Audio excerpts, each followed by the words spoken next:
So when you're laying out your 16 on centers, you're going to need 3 tools, a pencil, a speed square, and a tape measure. First, you want to get your top plate and your sole plate. You want to flush those up on the end so they are exactly together. You'll take your tape measure, you'll string it out, and then you'll look for your red 16-inch marks, okay? So our first one is 16, of course. You'll come back 3/4 of an inch because 3/4 of an inch is half the thickness of a 2x4. So you'll come back 3/4 of an inch, and you'll put you an X on the red 16, okay? So come back 3/4 of an inch, put your X on the red 16, and then you'll just go down the line. The next one's 32.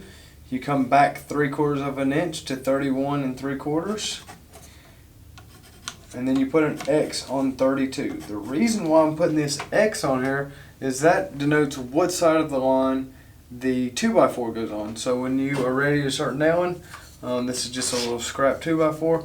You can take it and you'll put the edge of the board on the line, and then you'll put the middle of the board will be on that X right there. And then you'll go to your last one here, 48.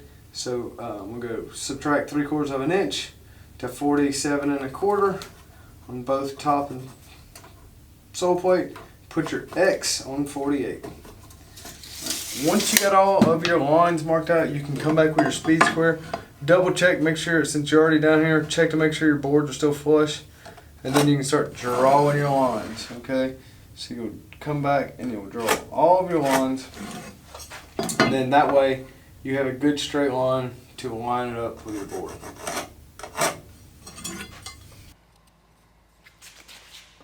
So when you start framing a wall, I like to separate the top and sole plate, and then I'll start putting the studs into place, and that way I can just run down through here and start nailing. Okay. So when you start, I like to start on the end. I'll flush the board up on the corner, and you want to use 2 16 pennies, 3.5 inch nails on each board. Okay, but just make sure it's flush. Keep your hands out of the way when you're using a nail gun. Now you can start on your studs. You see I put that stud right on the edge of that line, and then I fasten it together with a nail gun. Now I'm use the hammer and nail here just to show you what it's like. When I'm driving nails or building a wall, driving nails, I like to at least put my knee on the stud just to kind of hold it in place and keep the wall from moving so much. Once you get it started, you can put your foot on there, and then you can finish driving those nails. And same thing, you're going to use 2 nails per stud.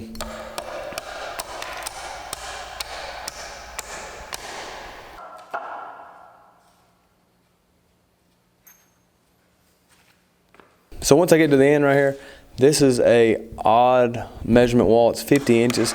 So I actually have to nail the corner first because my 16 on center is not going to fall perfectly for that last stud, which is okay because there's another board right there next to it. But I nailed the corner first, and then I'm going to put in this other stud.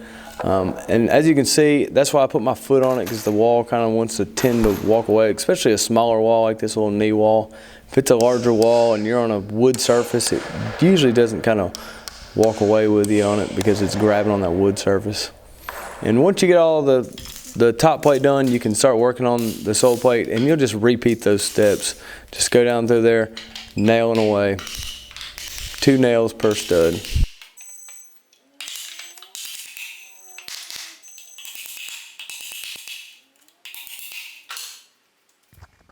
So here's an example of 2 outside walls where they meet at a corner.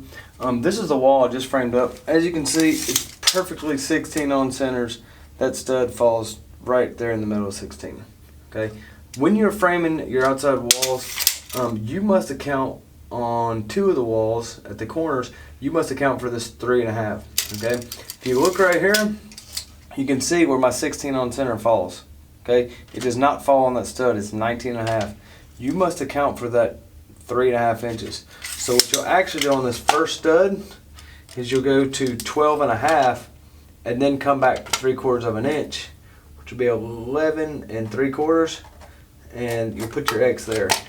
I don't know how well you can see this, but if you look right now that X is at 16 on center and 15 1/4, and the line's on 15 1/4, and the X is on 16 where it should be, because I accounted for this 3.5 right here.